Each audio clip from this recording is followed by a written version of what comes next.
Nagsilbi kunong drug den kining kwarto nga gi-extend gawas sa panimalay ni Faisal kadiri sa MC Village, Barangay Fatima tungod sa mga na-recover nga drug paraphernalias ug sachet sa shabu. Nadiskobrehan kini kag inang buntag atol sa gikasang operasyon subay sa search warrant. Aminado hinuon si Kadir nga gagamitan kini og illegal nga droga.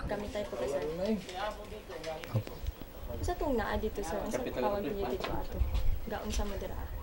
Ay kwarto man sa akong bayaw. Hanggang bayaw nanagat man ni. Wala si dira.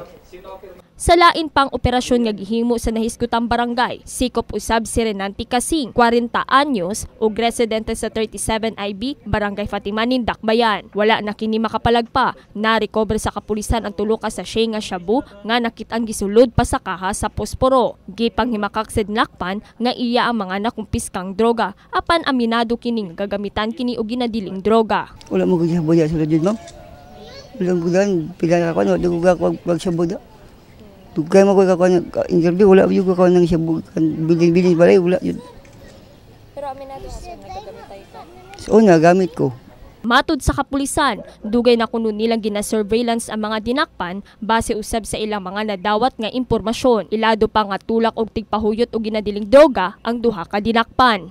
Itong si Faisal Kadil is ito sa mga malalaki na nagbabagsak dito sa Fatima. While itong si Renante Kasing is tinitingnan natin kung nagbebenta ba siya o gumagamit lang. Ginasuta pa sa kapulisan ang kantidad sa shabu nga ilang nakumpiska, samtang nakatakdang pasakahan og kasong paksupak ilawom sa Section 11 sa RA 9165 kung Comprehensive Dangerous Drugs Act of 2002 ang duha ka mga dinakpan.